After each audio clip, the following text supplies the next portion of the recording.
الحمد لله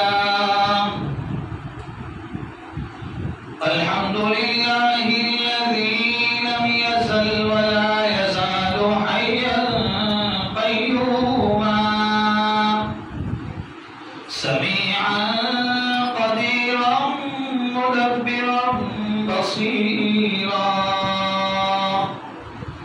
ونشهد أن لا إله إلا الله وحده لا شريك له ونشهد أن سيدنا ومولانا محمدا عبده ورسوله أما بعد فأعوذ بالله من الشيطان الرجيم بسم الله الرحمن الرحيم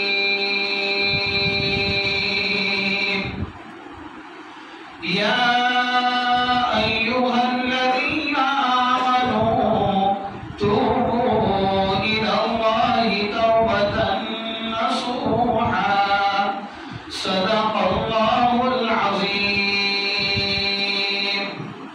اللهم صل على سيدنا محمد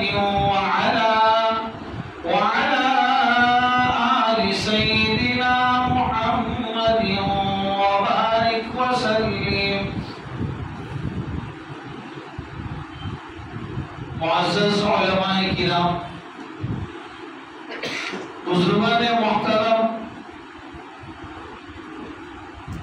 عزیز دوست اور بزرگوں حق تعالی جل شانہ کا بے انتہا کرم اور اس کی مہربانی ہے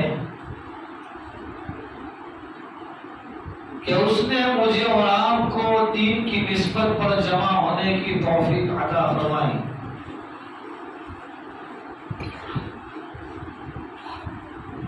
حق تعالی جس کو چاہتا ہے توفیق دیتا ہے یہ توفیق کا مل جانا بہت بڑا انعام ہے بہت بڑی خوش قسمتی ہے بہت بڑی ایک کامیابی کی نشانی ہے باقی یہ توفیق نہ دنیا کی کسی مارکیٹ میں یہ ملتی ہے نہ کسی یہ مالدار کی کسی یہ جائیداد ہے نہ اس توفیق کے ملنے میں دنیا کے کسی بڑے عہدیدار کا دخل ہے یہ رب کی طرف سے عطا کردہ ایک گولڈن چانس ہے جو جس کو چاہتا ہے وہ عطا کرتا ہے باقی دیکھا ہوگا کہ آدمی کا مکان مسجد کے قریب میں ہے دکان مسجد کے قریب میں ہے مؤذن 5 مرتبہ روزانہ آواز دیتا ہے لیکن مکان مسجد کے قریب میں ہونے کے باوجود اس کو اس گھر میں آنے کی توفیق نہیں ہوتی بلکہ میں نے ایسے آدمی کو بھی دیکھا ہے کہ جو مسجد میں کام کرتا ہے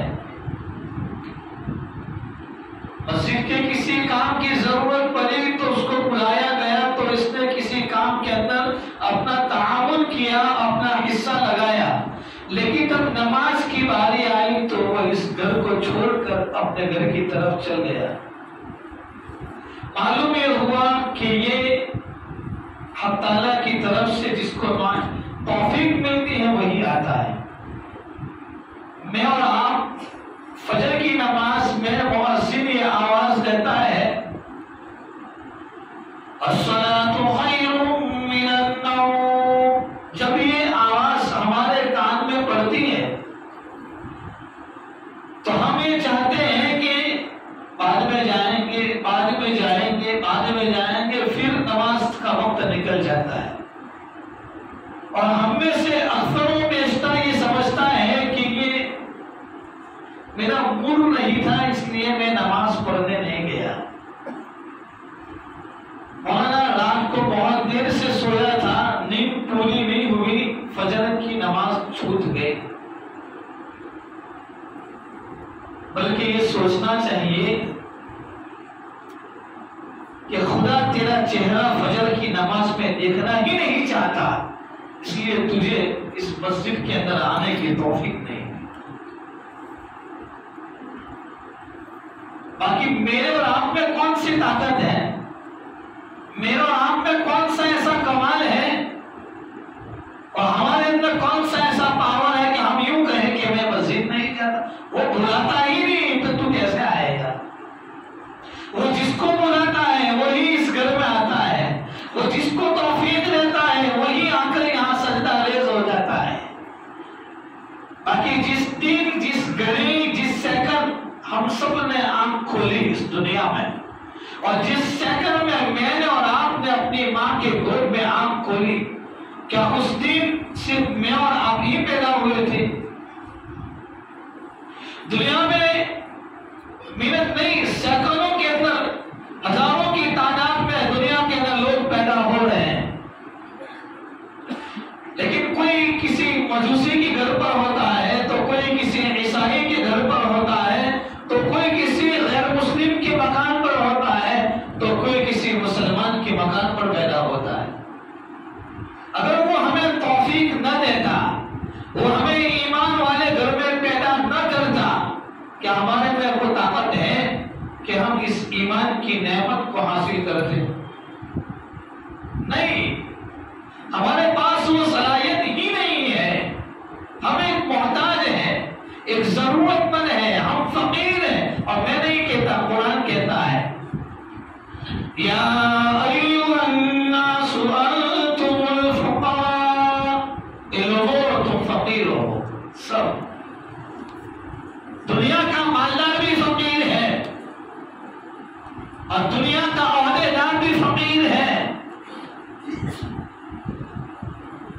اس لیے کسی کا خاندان کا بڑا ہونا، کسی قبیلے کے بڑا ہونا، یہ کوئی کامیابی کی نشانی نہیں ہے کہ میں کسی بنگلے میں رہوں، میں کسی عاشقی مکان میں رہوں، میرے پاس گاڑیوں کی لین ہے، میرے پاس سونے چاندی کے ڈھیر ہوں، یہ کوئی کامیابی کی نشانی نہیں ہے۔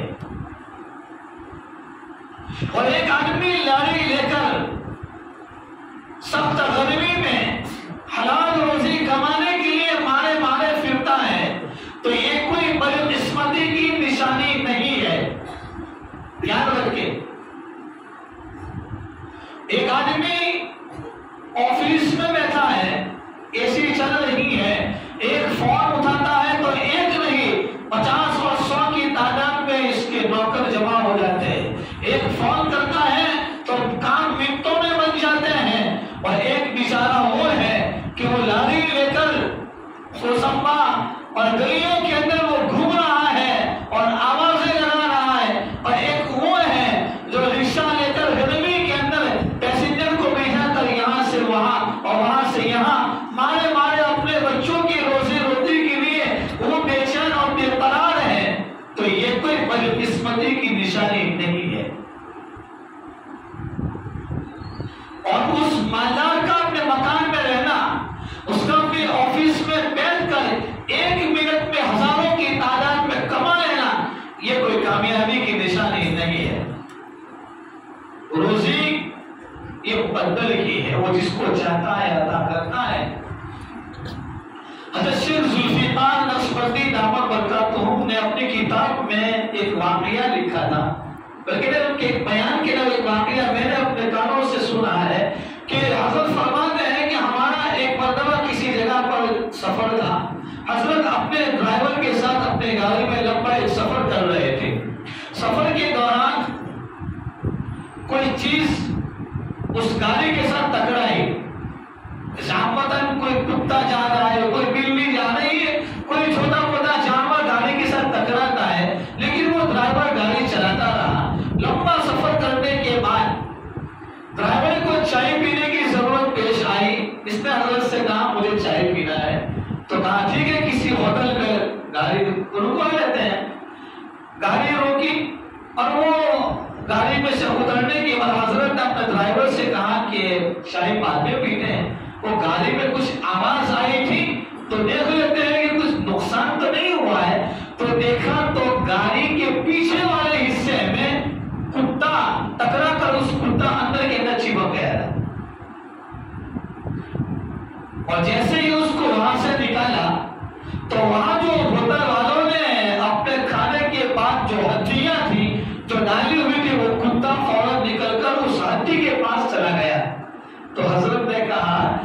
اس ڈرائیور کو سمجھایا کہ دیکھو حق تعالیٰ نے اس کتے کی اس جانور کی روزی کا انتظام یہاں کیا تھا، لیکن اس کو وہاں سے یہاں تک آنے کے لیے اس کے پاس لفٹ نہیں تھی، کوئی انتظام نہیں تھا، تو حق تعالیٰ نے ایسا نظام بنایا کہ وہ کتا اس گاڑی کے ساتھ ٹکرا کر اس کو یہاں آنے کا جو لمبا سفر تھا وہ اس نے منٹوں میں طے کر لیا اور وہ اپنی روزی کے پاس پہنچ گیا۔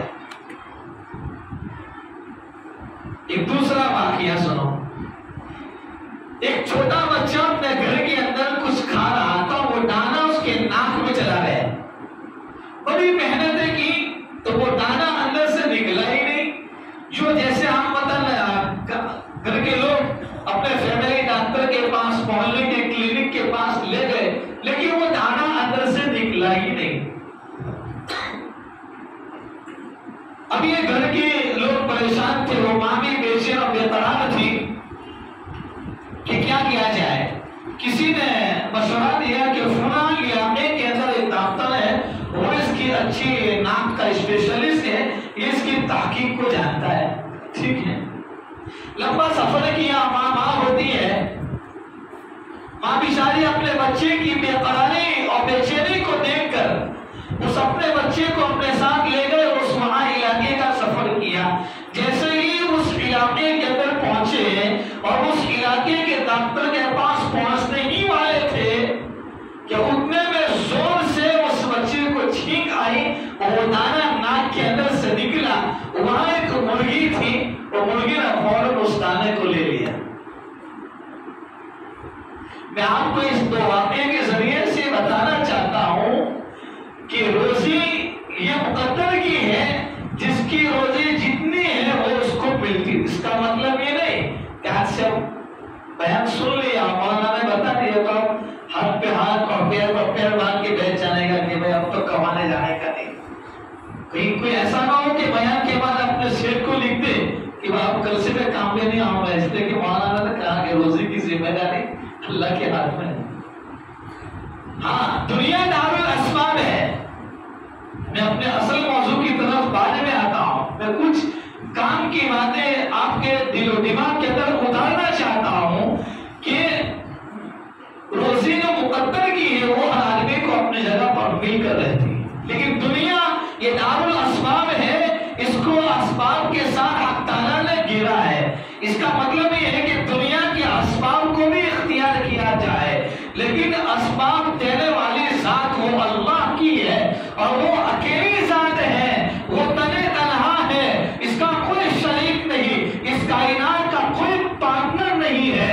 اگر قرآن میں ہے لَوْ كَانَ فِيهِمَا آلِهَةٌ إِلَّا اللَّهُ لَفَسَدَتَا، اگر آسمان اور زمین کے اندر دو خدا ہوتے، دو رب ہوتے، دو مالک ہوتے تو یہ آسمان زمین کا نظام درہم برہم ہو جاتا۔ ایک عورت کسی دو کی نکاح میں نہیں رہ سکتی۔ کوئی مرد یہ نہیں چاہتا کہ میری عورت میرے نکاح میں ہونے کے باوجود کسی اور سے بات کرے، وہ نہیں چاہتا، اس کی غیرت جوش میں آئے گی، وہ اس کو برداشت کر ہی نہیں سکتا ہے۔ حق تعالیٰ بھی اپنے ذات کے اندر اپنے صفات میں کسی کو شریک کرنا وہ پسند نہیں کرتا ہے۔ وہ تنہا ہے، وہ اکیلا ہے، اس کا کوئی شریک نہیں۔ قل هو اللہ احد، آپ کہہ دیجئے نبی وہ اللہ اکیلا ہے۔ اللہ الصمد، اللہ بے نیاز ہے۔ اگر ساری دنیا کے انسان مل کر، میں اور آپ نہیں، یہاں جتنے لوگ بیٹھتے ہیں یہ نہیں، اگر ساری دنیا کے انسان مل کر، ساری دنیا کے جنات مل کر، ساری دنیا کے وہ جو اس وقت دنیا میں ہے وہ، اور جو دنیا سے چلے گئے وہ، اور جو قیامت تک آئیں گے وہ، یہ تمام کے تمام انسان اور تمام کے تمام جنات اگر خدا کی فرما برداری میں آ جائے، اگر اس کی عبادت میں لگ جائے، اگر سارے کے سارے اس کے سجدے میں لگ جائے، پھر بھی اللہ کی ربوبیت میں ایک ذرہ برابر بڑھوتری نہیں ہو سکتی ہے۔ نہ اگر میں اور آپ نہیں، سارے انسان مل کر، سارے جنتیں مل کر اگر اللہ کی نافرمانی پر اتر جائے، اس کی ناشکری پر اتر جائے، اس کی بغاوت پر اتر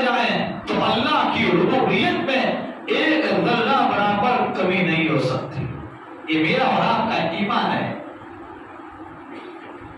ہاں اللہ کا خزانہ اتنا وسیع ہے کہ اگر سارے انسان مل کر، سارے جنات مل کر ایک چتر میدان میں چلے جائیں اور کوئی اپنی اپنی لینگویج میں اپنی اپنی زبان سے خدا سے دعا کرے، اللہ سب کو دے دے گا. پھر بھی اللہ کے خزانے میں اتنی کمی نہیں ہو سکتی جتنی ایک سوئی کے سمندر میں ڈالنے کے بعد ایک درجہ برابر کمی ہوتی ہے، اتنی کمی بھی خدا کے خزانے میں نہیں ہوتی. وہ بڑا زبردست ہے. لیکن اس روئے زمین پر میں نے اور آپ نے، دنیا کے اکثر و بیشتر انسانوں نے اللہ کو اپنی ذات کے ساتھ شریک کیا ہے. اب آئیے اپنے اصل موضوع کی بات. آج اللہ تعالیٰ نے وہ اسپیشل رات اور اسپیشل آفر رکھی ہے. آج کی رات جو اتنا سارا مجمع ہے، یہ اللہ کی طرف سے گولڈن چانس ہے. اور آپ کو معلوم ہونا چاہیے کہ گولڈن چانس جب ملتا ہے تو آدمی اس کو اپنے ہاتھ سے جانے نہیں دیتا. ایسا گولڈن چانس کہ اس گولڈن چانس کو غنیمت جان کر آج کی اس مبارک رات میں حق تعالیٰ سے ایسے سچے دل سے معافی مانگے کہ ہماری زندگی کی سارے گناہ ختم ہو جائے. لیکن حق تعالیٰ نے کسی دین کو، کسی رات کو، کسی گھڑی کو محروم اور منحوس نہیں بنایا. لیکن میں اور آپ جب خدا کی نافرمانی کرتے ہیں تو ہمیں لگتا ہے کہ آج کا دن اچھا نہیں ہے. یاد رکھو،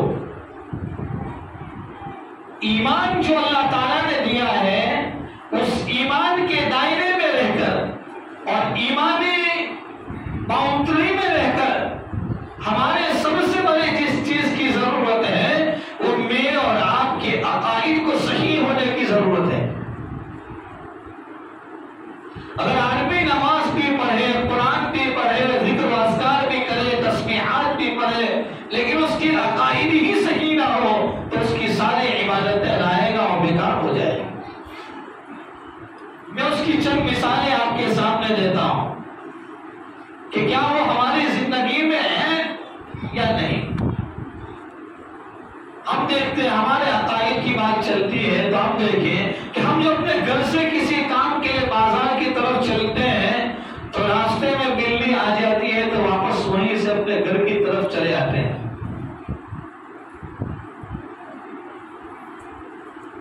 بھائی بلی آ گئی، اب میرا کام نہیں ہوگا. بھائی بلی وہ ہمارے کام میں کیسے رکاوٹ بن سکتی ہے؟ وہ خدا کی مخلوق ہے.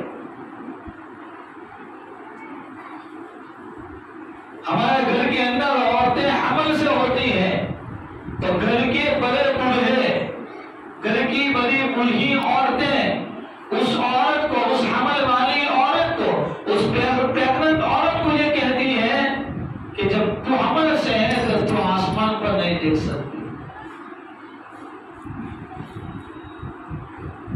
تو حمل سے ہے تو کسی سانپ کو نہیں دیکھ سکتی. اگر تم نے اس حمل کی حالت میں سانپ کو دیکھ لیا تو پھر بچے کو اس کا اثر ہوگا. یہ چیزیں ہمارے دل و دماغ میں ایسی راسخ ہو گئی ہیں کہ جس نے ہمارے ایمان کی جڑوں کو اندر سے کھوکھلا کر دیا. یہ تو صرف میں نے 2-3 مثالیں دی، اس کے علاوہ بہت ساری ہیں. کیا اگر اسی ایمان کے ساتھ اگر دنیا سے جائیں گے، کیا خدا میرا اور آپ کا ایک ایمان قبول کرے؟ اس لیے حق تعالیٰ اپنے بندوں کو یہ وقتاً فوقتاً ایسے موقع دیتا ہے، ایسے چانس دیتا ہے کہ بندہ ان غلط عقائد سے اپنے آپ کو پاک کروا کر، اپنے آپ کو پاک صاف کروا کر وہ ایسے صحیح عقیدہ کے ساتھ زندگی گزارنے والا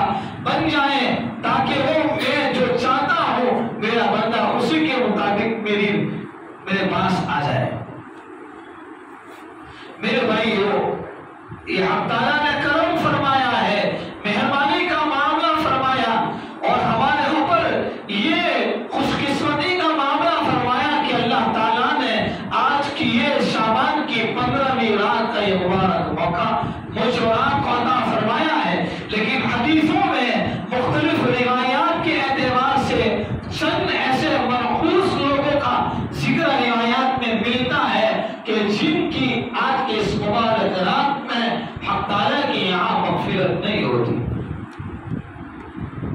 ایک تو وہ ہے جو اللہ کی ذات کے ساتھ کسی کو شریک کرتا ہے، اور یاد رکھو شرک کی دو قسمیں ہیں، دو پرکار ہے، ایک شرک اصغر یعنی چھوٹا شرک، اور ایک ہے شرک اکبر یعنی بڑا شرک۔ بڑا شرک جس کو میں اور آپ یہ سمجھتے ہیں کہ کسی مندر میں جا کر کسی مورتی کے سامنے آدمی سجدے میں گر جائے، یہ کوئی پسند نہیں کرتا کہ میں کسی مندر میں جا کر یہ، لیکن شرک اصغر چھوٹا شرک یہ اکثر و بیشتر کی زندگی میں ہوتا ہے، اس سے اپنے آپ کو بچانا ہے۔ اب وہ شرک اصغر چھوٹا شرک کسے کہتے ہیں؟ اللہ کے نبی اکرم صلی اللہ تعالی علیہ وسلم نے فرمایا کہ جو آدمی دکھلانے کے لیے نماز پڑھتا ہے اس نے شرک کیا، دکھلانے کے لیے روزہ رکھا اس نے شرک کیا، دکھلانے کے لیے صدقہ دیا، نماز تو پہلے ہی سے پڑھ رہا تھا، لیکن اگر بازو میں بغل میں آ کر کوئی بیٹھ گیا، کوئی اچھا آدمی مالدار آدمی، اور اس نے سجدہ بڑھا دیا، قیام لمبا کر دیا، قرات لمبی کر دی، کسی نے اپنے استاد کو دیکھ کر اور کسی مرید نے اپنے شیخ کو دیکھ کر، اگر کسی نے اپنے کسی بڑے آدمی کو دیکھ کر اگر اپنی نمازوں کو بڑھا دیا، سجدوں کو لمبا کر دیا، عبادتوں کو لمبا کر دیا، گویا کہ اس نے اللہ کے ساتھ کسی کو شریک کر دیا۔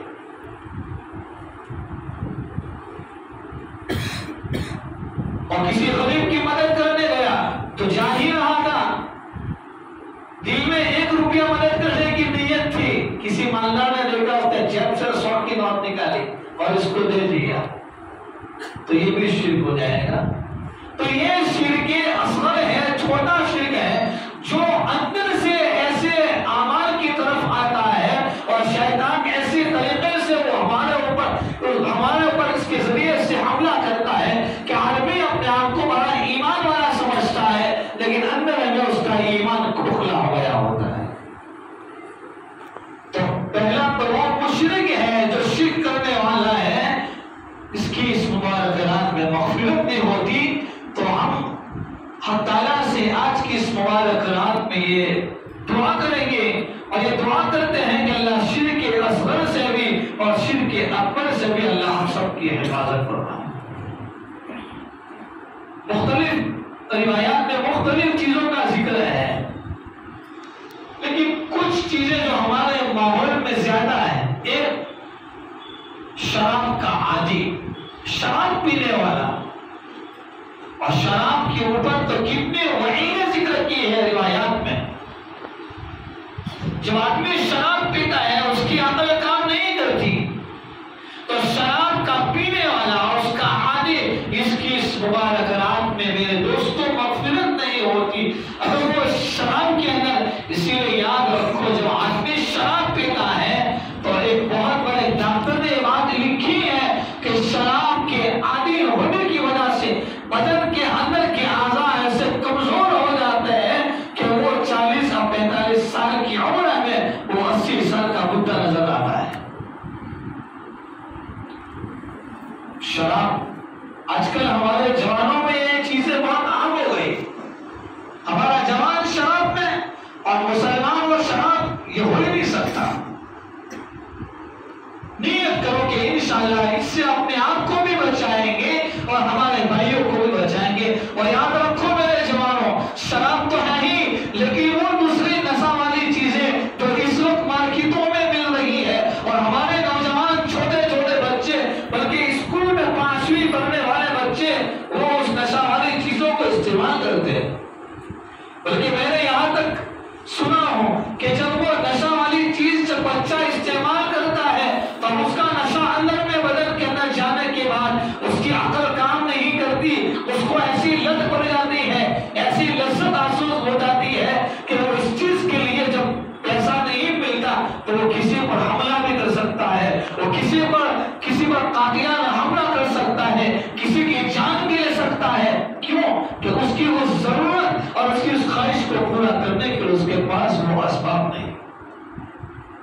ہمیں اپنے بچوں پر بھی دھیان دینے کی ضرورت ہے کہ ہمارا بچہ شراب کا عادی نہ بنے. شراب پینے والا، شراب پلانے والا، شراب بیچنے والا، ان تمام لوگوں کا، شراب کو لانے والا، ان تمام پر لعنت بیان فرمائی. اس سے اپنے آپ کو بچانا ہے. شراب کا عادی، زنا کا عادی، زنا کرنے والا مرد، زنا کرنے والی عورت، اس کی آج کی مبارک رات میں مغفرت نہیں ہوتی. زنا ایک عام ہو گیا. اور یاد رکھو، زنا اتنا سنگین اور اتنا خطرناک گناہ ہے میرے بھائیو کہ جب آدمی، اسی لیے کسی ایک سونار کی دکان تھی، جواہرات کی، سونے چاندی کی دکان تھی، جویلرز، تو وہ اپنے دکان کے اندر اپنے ایک نوکر کو رکھا تھا، بلکہ اس کی وہ عورتیں جو اپنے ہاتھوں میں پہنتی ہیں وہ تمام مٹیریل کی اور کٹلری کی وہ دکان تھی. جب اس کے دکان پر کوئی آدمی لینے کے لیے آیا تو اس دکان والے نے اس عورت نے یوں کہا کہ میرے ہاتھ میں یہ پکڑی جائے گی نہیں، اسی لیے ایک کام کریں نا، آپ اپنے ہاتھوں سے پہنا دیجیے.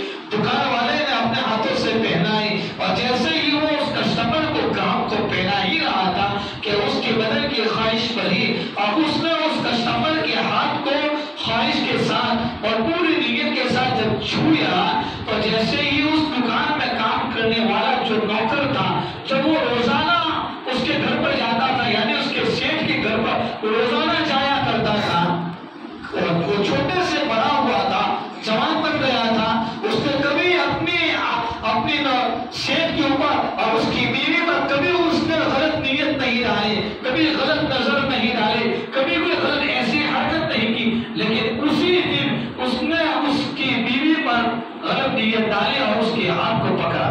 وہ عورت رونے لگی، اور رونے کے بعد جب وہ شوہر اس کا آیا، اس نے اپنے شوہر کو سارا واقعہ سنایا اور کہا کہ آج میرے ساتھ یہ معاملہ ہوا. اور شوہر بھی رونے لگا. تو شوہر کو رونے کی وجہ پوچھی تو معاملہ یہ ہے کہ آج میرے یہاں صبح میں میرے دکان پر کوئی عورت آئی تھی لینے کے لیے، میں نے اس کے ساتھ اس طریقے کا معاملہ کیا تھا، تو خدا نے اسی وقت میرے گھر کے لیے معاملہ دکھایا. تو زنا کا عادی، یہ اتنا خطرناک سنگین گناہ ہے. ایک آدمی کا انتقال ہو رہا تھا، اور انتقال کے وقت اس نے اپنے گھر والوں کو یہ آواز دی کہ لاؤ قرآن شریف، میں قرآن شریف دیکھنا چاہتا ہوں. سارے گھر والے جمع ہو گئے، لیکن جب سارے گھر والے جمع ہو گئے اور اس کے سامنے اس کو ہاتھوں میں قرآن دیا گیا، تو اس نے یوں کہا کہ میں اس قرآن کا انکار کرتا ہوں، اور قرآن کے انکار کرتے ہوئے اس دنیا سے رخصت ہو گیا. جب اس آدمی کی زندگی کا بڑا غور و فکر کیا گیا اور اس کی تحقیق کی گئی کہ اس نے زندگی کے آخری لمحے میں اپنے ہاتھوں سے قرآن کا انکار کیا اور بغیر ایمان کے اس دنیا سے گیا ہے، وجہ کیا ہے؟ تو وجہ معلوم ہوئی کہ اس نے اپنی زندگی کا اپنی آنکھوں کی حفاظت نہیں کرتا تھا. بدنظری کا اتنا عادی تھا کہ وہ کھلے عام لوگوں کی عورتوں کو دیکھتا تھا اور اس پر جرأت کے ساتھ، ہمت کے ساتھ لوگوں کے سامنے اس کا تذکرہ کرتا تھا. کیا آج ہمارا نوجوان اور صرف زنا کے اقسام بیان فرمائے ہیں روایات میں کہ آنکھ میں زنا کرتی ہے، آنکھوں کا زنا دیکھنا ہے، ہاتھ کا زنا پکڑنا ہے، پاؤں کا زنا چلنا ہے، یہ تمام ہے. اور آج موبائل کے ذریعے سے یہ ننگا پن ایک عام ہو گیا ہے. تو زنا کرنے والا، زنا کا جو عادی ہوتا ہے، اس کی آج کی مبارک رات میں مغفرت ہوئی ہے.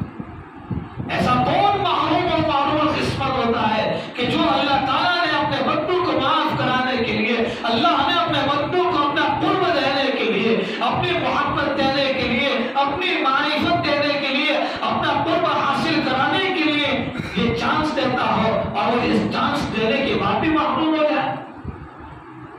والدین کا نافرمان، اس کی اس مبارک آج کی مبارک رات میں مغفرت نہیں ہوتی. اور یاد رکھو، والدین کا نافرمان جو دنیا میں اپنے والدین کے ساتھ اس طریقے کا سلوک کرے گا، اس کے ساتھ اس کی اولاد ویسا ہی معاملہ کرے گی. آج میں کتاب پڑھ رہا تھا، اس میں واقعہ لکھا تھا کہ ایک آدمی اپنے باپ کو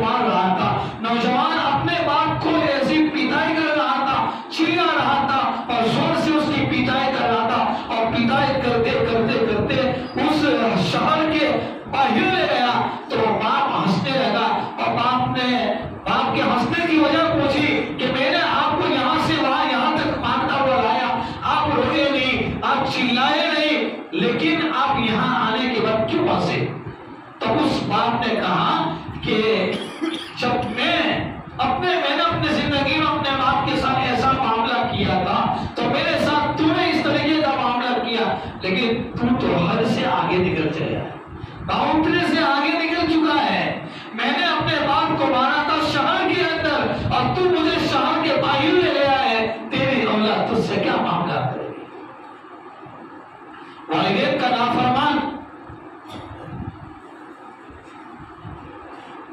اس لیے آج کی اس مبارک بات میں جو والدین کا نافرمان، بلکہ میرے بھائیوں والدین یہ تو خدا کی طرف سے ایک عطا کردہ بہت بڑا تحفہ ہے.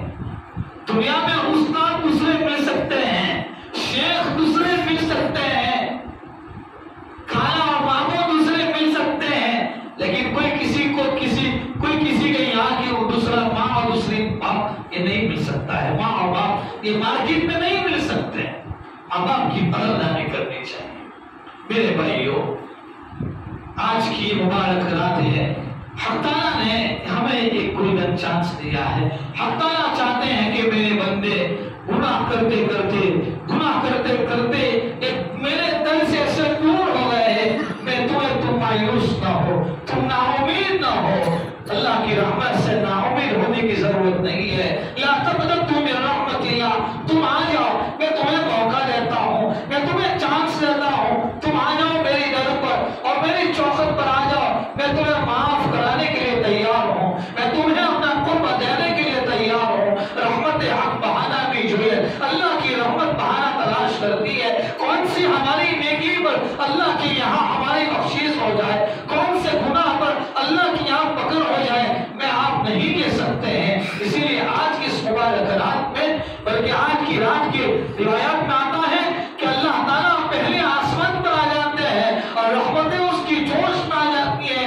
اعلان ہوتا ہے وہ بندو میں معاف کر رہا، کوئی ہے معافی چاہنے والا میں اس کو معاف کر دوں، کوئی ہے پریشان حال میں اس کی پریشانیوں کو دور کر دوں، کہ کوئی ہے ضرورت مند میں اس کی ضرورتوں کو پورا کروں. ہم پریشان بھی ہیں، ہم ضرورت مند بھی ہیں، ہم گنہگار بھی، ہم سب کچھ ہیں. ہم دوسروں کے پاس کیوں ہاتھ پھیلانے جائیں؟ میرا اور آپ کا خدا بڑا زبردست طاقت کا مالک ہے. آج اسی کے سامنے ہاتھ کو اٹھائیں گے، آج اسی کے سامنے سچے دل سے روئیں گے. جب ماں روتی ہے اور ماں کے سامنے جب بچہ روتا ہے، بلکہ وہ فقیر کا بچہ جب محلے میں مانگنے کے لیے آتا ہے، ہم نماز پڑھ کر اپنے گھر پر جاتے ہیں، وہ ہمارے جھوٹے کو پیچھے سے پکڑ لیتا ہے، ہمارے سچ کو پیچھے سے پکڑ لیتا ہے، ہم اس کو دھکار دیتے ہیں، پھر بھی وہ آتا ہے ہمارے پاس، ہمارے سر کو دور تک آتا ہے، ہمیں رحم آ جاتا ہے. یہ میرا پیچھا چھوڑنے والا نہیں ہے. ہم چاہنے کے نہ باوجود بھی ہم اس کو 5 روپیہ دے دیتے ہیں. کیوں؟ کہ جس خدا نے ہمیں بنایا ہے، جس خدا نے ہمیں زندگی دی ہے، اسی نے ہمیں ہمارے دلوں کے اندر رحم کا مادہ رکھا ہے. وہ اللہ بہت بڑا رحم کرنے والا ہے، وہ بڑا مالک ہے. وہ بھی چاہتا ہے کہ میرے بندے میری چوکھٹ پر آ جائے، میرے بندے میرے پاس آ جائے اور میں اس کو معاف کر دوں. آج کی رات میں ادھر ادھر جانے کی بجائے، گپ شپ میں وقت گزارنے کی بجائے، یاد رکھو شیطان میرے اور آپ کا بہت کھلا دشمن ہے. وہ نہیں چاہتا کہ اس بندے کی اللہ کے یہاں مغفرت ہو جائے. وہ تو یہاں پہ بیان کے بعد جب مجلس ختم ہو جائے گی وہ ہمیں کسی کام میں لگا دیں گے. اس لیے میں اکثر 15ویں رات کو یہ بات کہتا ہوں کہ مسجد میں اگر عبادت نہ ہو سکے اپنے گھر پر جا کر کریں، لیکن مسجدوں کے اندر اور مسجد کے باہر مجلس سے لگا کر نہ بیٹھیں. آج کل کیا ہوتا ہے، ایک گھنٹہ آدمی بیان کرتا ہے، بیان سنتا ہے، 2-4 رکعت پڑھی نہ پڑھی، آدھا پڑھا قرآن پڑھا نہیں پڑھا، اور پھر مسجد کے اندر ہی آدمی 5 وقت کی توڑی لگا کر بیٹھتا ہے اور اس کی غیبت اور اس غیبتوں میں ہماری پوری رات گزر جاتی ہے. کیا کمایا؟ اور ہمیں لگتا ہے کہ ہم نے رات کو بہت عبادت کی، ہمارے ہاتھ میں کچھ نہیں ہے. تو وقت ضائع کرنے کی بجائے، ادھر ادھر کا چکر لگانے کے بجائے جتنے عبادت ہو سکے قرآن کریم کی تلاوت کریں، دعاؤں کا اہتمام کریں، ذکر و اذکار کریں، اللہ سے معافی مانگیں، اپنی جو نماز چھوٹی ہے اس کی قضا کریں. باقی آرام سے اپنے گھر پر جا کر سو جانے گا. فجر کی نماز جماعت کے ساتھ پڑھ لیتے ہیں، سحری میں روزہ رکھ لو. باقی گپ مجلس سے لگا کر ادھر ادھر کی باتیں کر کر، غیبتیں کر کر، جھوٹ آدمی اپنے نیکیوں کو ضائع اور برباد نہ کرے۔ آج کی مبارک رات یہ ہمارے لیے چانس ہے آنے والے مبارک مہینے کے لیے، آنے والے مبارک مہینے کے لیے۔ تو آنے والے رمضان کا کہ بڑا مقدس مہینہ آ رہا ہے، بڑا برکتوں والا مہینہ آ رہا ہے، بڑا رحمتوں والا مہینہ آ رہا ہے، تو ہم اس مبارک مہینے کے آنے سے پہلے ہمارے دلوں کے اندر، ہمارے بدن کے اندر، ہمارے گھر کے اندر یہ معلوم ہونا چاہیے کہ رمضان کا استقبال ہو رہا، اور رمضان کا استقبال لائٹنگ جلانے سے نہیں ہوتا ہے، رمضان کا استقبال فضول خرچی کرنے سے نہیں ہوتا ہے، رمضان کا استقبال تو اس سے کرنا پڑے گا کہ ہم ہماری نیکیوں کے اندر، ہماری عبادتوں میں ہم آگے بڑھیں۔ کہ آج تک قرآن نہیں پڑھا، لیکن نہیں، آج سے نیت کر کے اٹھیں گے کہ انشاءاللہ آج سے روزانہ قرآن کریم کی تلاوت کریں گے، روزانہ انشاءاللہ ہم دعاؤں کا اہتمام کریں گے، روزانہ ہم اللہ سے معافی مانگیں گے، روزانہ ذکر و اذکار کریں گے، روزانہ استغفار کا اہتمام کریں گے۔ کون پریشان نہیں ہے؟ ماندر بھی پریشان ہے، غریب بھی پریشان ہے، کالا کروڑا بھی پریشان ہے، خوبصورت بھی پریشان، سب پریشان ہے۔ جب سب پریشان ہے، وہی ایک ذات ایسی ہے، وہی ایک اللہ کی ربوبیت ایسی ہے کہ وہ ساری چیزوں سے پاک ہے، ساری چیزوں سے وہ صاف ہے۔ ہم اسی کے پاس اپنے ہاتھوں کو اٹھانا ہے۔ اللہ تعالیٰ مجھے اور آپ کو صحیح معنوں میں سچے دل سے توبہ کرنے کی توفیق عطا فرمائے۔ اور یاد رکھو، توبہ کے دو طریقے ہیں۔ توبہ دو چیزوں سے ہوتی ہے، دو چیزوں کی توبہ، ایک تو ہے حقوق اللہ اور دوسری ہے حقوق العباد۔ حقوق اللہ کہ آدمی توبہ کے اندر تین چیزیں شرط ہے۔ ایک تو یہ ہے کہ آدمی اللہ سے یہ عہد و پیمان کرے اور اللہ سے یہ دعا کرے کہ جو میں گناہ کر رہا ہوں، آج سے میں انشاءاللہ یہ گناہ کبھی نہیں کروں گا۔ یعنی جو گناہ کرتا ہے اس گناہ سے سچے دل سے توبہ۔ دوسرے نمبر پر کہ یہ آئندہ کبھی نہ کرنے کا اور گناہ سے بچنے کا پختہ اور اس میں مسمت پختہ ارادہ ہو کہ کبھی اس گناہ کی طرف نہیں جاؤ۔ پہلے تو سب سے پہلے اس گناہ کو چھوڑ ہی دینا ہے۔ اور حقوق العباد ہے، بندوں کے حقوق ہیں، تفریح ان میں ایک چیز اور بڑھ جاتی ہے، اور وہ یہ ہے کہ جس کا حق اگر ہم نے لیا ہے اس کا حق دے دیں۔ کسی کی زمین ہے میرے پاس، اب میں کسی کی زمین لے لوں، کسی کے پیسے کھا لے، اس کو دبا لوں، اور پھر میں اللہ کے سامنے یہ کہوں اللہ مجھے معاف کر دے، اللہ میری نماز قبول کر لے، وہ کہاں قبول کرے گا؟ سب سے پہلے سامنے والے کا حق دینا پڑے گا، اس کی زمین دینا پڑے گا، اس کے پیسے دینا پڑے گا، اس کا سامنے والے کا جو حق میں نے دبایا ہے اس کا حق دینا پڑے گا۔ اگر اس کا حق نہیں دیا، اگر اس کا حق ہم نے اس کو ادا نہیں کیا اور ایسے ہی معافی مانگتے رہے تو یہ پکی معافی نہیں ہے، پکی توبہ نہیں ہے۔ سامنے اگر وہ سامنے والا جس کا پیسہ میں نے کھا لیا، جس کی زمین میں نے دبا لی، اگر وہ دنیا سے چلا گیا ہے تو اس کے گھر والے، اس کے وارثین جو وارثدار ہیں ان کے پاس جائیں گے کہ بھائی میرے زندگی میں تمہارے اس کے پاس سے میں نے پیسہ لیا تھا، زندگی بھر میں ادا نہیں کر سکا، میں انشاءاللہ جلد ادا کرنے کی کوشش کروں۔ بات بڑی کڑوی ہے لیکن وہ حق بات ہے، قرآن اور حدیث کی بات ہے، اسی لیے ذکر کرنا پڑتا ہے۔ تو سامنے والے کا اس طریقے سے اگر وہ سامنے والا اگر معاف کر دے تو بات الگ ہے، سامنے والے نے اس کے یاد رکھو۔ آج کل کیا ہوتا ہے کہ اکثر و بیشتر جو لاڑی لے کر جو بازار میں بیچنے آتے ہیں، محلے میں بیچنے آتے ہیں، ہماری لینے کی کوئی نیت نہیں ہوتی اور سامنے والے کے لوگ اس میں سے لاڑی میں سے دو چنے کھا لیا اور اس کو کوئی ناجائز اور حرام نہیں سمجھتا، یہ تو میرا ہے۔ وہ بیچارے کو پوچھو کہ اس کا دل خوش ہے، اور پھر لمبی تسبیح ملائیں گے، لمبی نمازیں پڑھیں گے، لمبی قرآن کی تلاوت کریں گے، اس سے کیا؟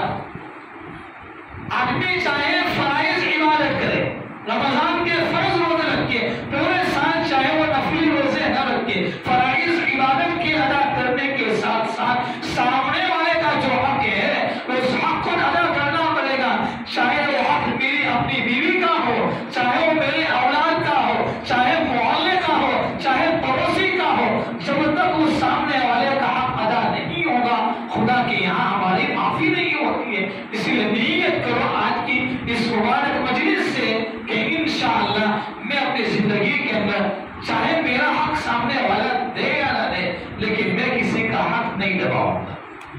نیت کرتے ہیں انشاءاللہ. اگر یہ نیت ہے اور یہ ارادہ ہے تو پھر یہ سمجھو کہ آج کی ہماری مجلس انشاءاللہ کامیاب ہے. اور جن تمام گناہوں سے بہت ساری روایت میں بہت ساری باتیں ہیں، اتنا لمبا وقت نہیں ہے، لیکن بس یہی میں اپنی بات کو ختم کرتا ہوں کہ ہمیں سچے دل سے اللہ سے معافی مانگنا ہے اور ایک انقلابی ایک ایسی زندگی گزارنے کا ہمیں ارادہ کرو آج کہ ہم انشاءاللہ آج کے بعد ہم اپنی ایسی زندگی گزاریں گے کہ رمضان میں بھی ہمارا کوئی روزہ نہ چھوٹے. نوجوان ہو کر جان بوجھ کر روزہ چھوڑ دے، اس کا دل اندر سے جھنجھوڑ لینا چاہیے. ایک تو وہ ہے کہ جو آدمی بیمار ہے، اسپتال میں ہے، وہ بیچارہ سانس لینے کے لیے اس کو فاقے پڑ رہے ہیں، وہ پریشان ہے. ایسا کوئی سنگین بیماری میں مبتلا ہوا اور وہ روزہ نہ رکھے اور اس کی جو مسائل کے اعتبار سے جہاں گنجائش ملتی ہے وہ بات الگ ہے، لیکن ہم اپنے کرتے آج کل اکثر نوجوان روزے رکھتے ہی نہیں. اور روزہ نہ رکھنا ایک گناہ، اور اس کے بعد روزہ نہ رکھنے کے بعد پھر لوگوں کے سامنے کھلے عام کھانا اور دوسرے قوموں کو یہ بتلانا کہ ہمیں رمضان کے روزے کی ضرورت نہیں.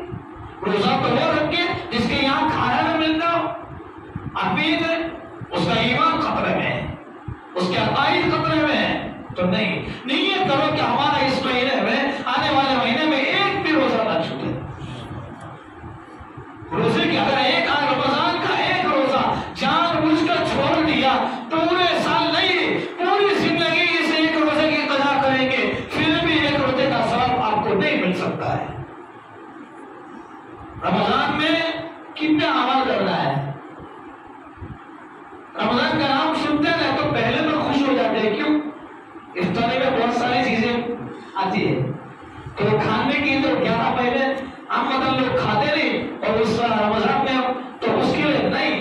رمضان کا مہینہ عبادتوں کا مہینہ ہے، برکتوں والا مہینہ ہے، رحمتوں والا مہینہ ہے. پہلے 10 دن رحمت کے ہیں، دوسرے 10 دن مغفرت کے ہیں، تیسرے 10 دن جہنم کی آگ سے آزادی کا عشرہ ہے. تو ہمیں ان آنے والے ایام کی رمضان میں خصوصی اعتبار سے یہ کرنا ہے کہ رمضان کے روزہ رکھنا ہے. رمضان کے مہینے میں ایک بھی نماز ہماری قضا نہ ہو. روزانہ قرآن کریم کی تلاوت ہو. اگر قرآن پڑھنا نہیں آتا تو میں آپ کو یہ بات بتاتا ہوں، اگر ہمیں قرآن پڑھنا نہیں آتا، اگر دنیا سے اسی حال میں چلے گئے، خدا یہ پوچھے لے کر قیامت کی میرے بندے 70 سال تجھے دیا تھا دنیا میں، 80 سال گزر کر آیا ہے، 50 سال گزر کر آیا ہے، صرف پیسے پہ کیسے کماتے رہا اور دکان پر دکان کھولتے رہا، فیکٹری پر فیکٹری کھولتے رہا، تو نے میرا قرآن نہیں سیکھا.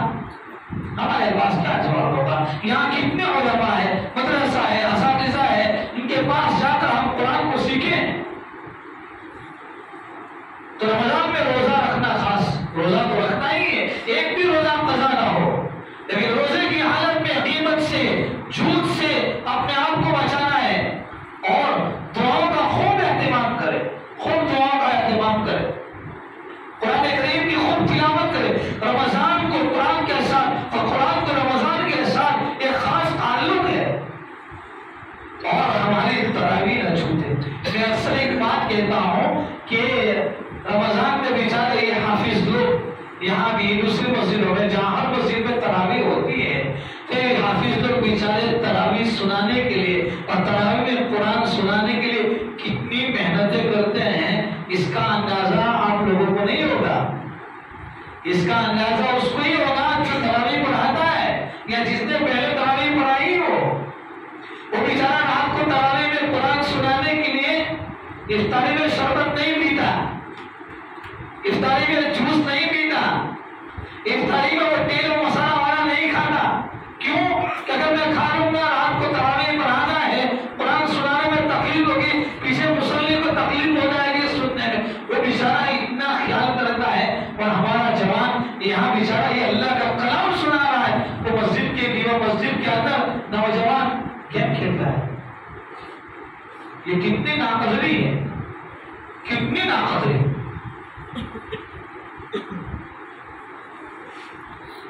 یعنی آدمی اپنی آنکھوں سے قرآن اپنی آنکھوں سے دیکھ رہا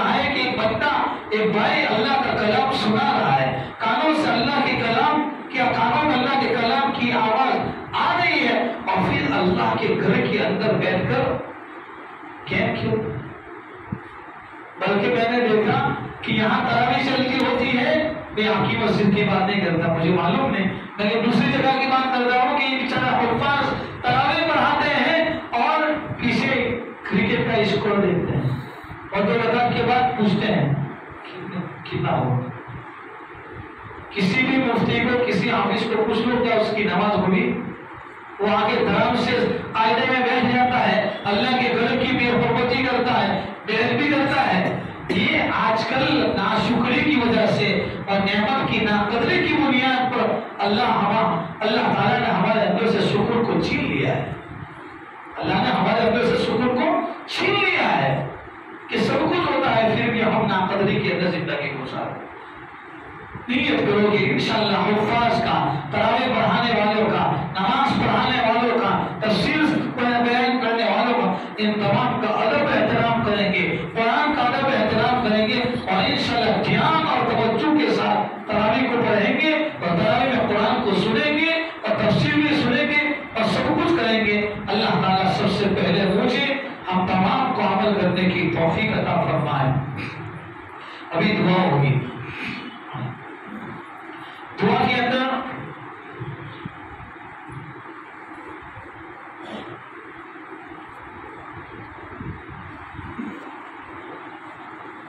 جو آدمی غافل دل سے دعا مانگتا ہے اللہ اس بندے کی دعا کو قبول نہیں کرتا.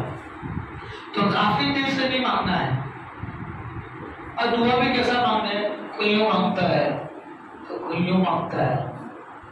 میں یوں کہتا ہوں کہ کسی پولیس کے پاس جاتے ہیں تو کیسا ادب سے کھڑے رہتے ہیں. پاسپورٹ کی انکوائری ہوتی ہے نا، صرف پاسپورٹ کی انکوائری، تو ادب کے ساتھ وہاں کھڑے رہتے ہیں. تو دعا کا بھی ادب ہے. جو آدمی دعاؤں کو ادب سے مانگتا ہے اللہ اس بندے کی دعاؤں کو جلدی قبول کر لیتا ہے. اسی لیے دعاؤں میں رونا چاہیے، بلکہ فرمایا رونا نہ آئے تو رونے والی شکل بنا لو. جیسے وہ بچہ ہمارے پاس پیسہ مانگتا ہے نا 5 روپیہ، حالانکہ وہ پہلے 5 روپیہ دکان پر کھا کے آیا ہے، پھر دوسری مرتبہ 5 روپیہ مانگتا ہے، ہم نہیں لیتے، پھر وہ روتا ہے، رونے کی شکل بناتا ہے، وہ زمین پر گر جاتا ہے، ہمیں رحم آ جاتا ہے اور پھر اس کو 5 روپے واپس دے دیتے ہیں. ہمیں بھی اللہ کے سامنے ایسا معافی مانگنا ہے، ایسا گر گرانا ہے، ایسا رونا ہے کہ خدا کو رحم آ جائے اور آج کی رات میں میری، ہم سب کی اور دنیا کے تمام انسانوں کی اللہ تعالیٰ مغفرت کا اعلان کر دے. وہ اگر وہ مغفرت کر دے تو کوئی روکنے والا نہیں ہے. اللہ تعالیٰ سب سے پہلے مجھے ہم تمام کو عمل کرنے کی توفیق نصیب فرمائے. لائٹ بند کر دیں.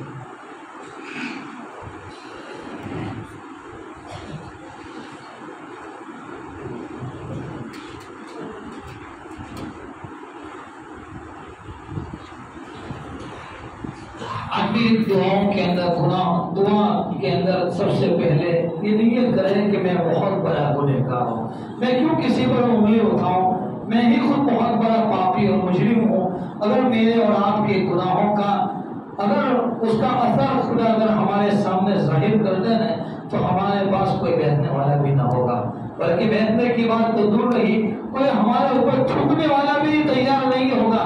ہم بہت بڑے پاپی اور مجرم ہیں. ہم سب گنہگار ہیں، ہم سب سیاہکار اور خطاکار ہیں. اس لیے سچے دل سے معافی مانگنا ہے کہ اللہ آج کی اس مبارک رات میں میری ہم سب کی اور تمام مرحومین کی بھی جو بیچارے دنیا سے چلے گئے منومن مٹی کے نیچے جا کر دفن ہو گئے اور ہمیں بھی ایک دن جانا ہے. آج کی اس مبارک رات میں ہم سب نے غسل کیا ہے، الحمدللہ سب غسل کر آئے ہیں.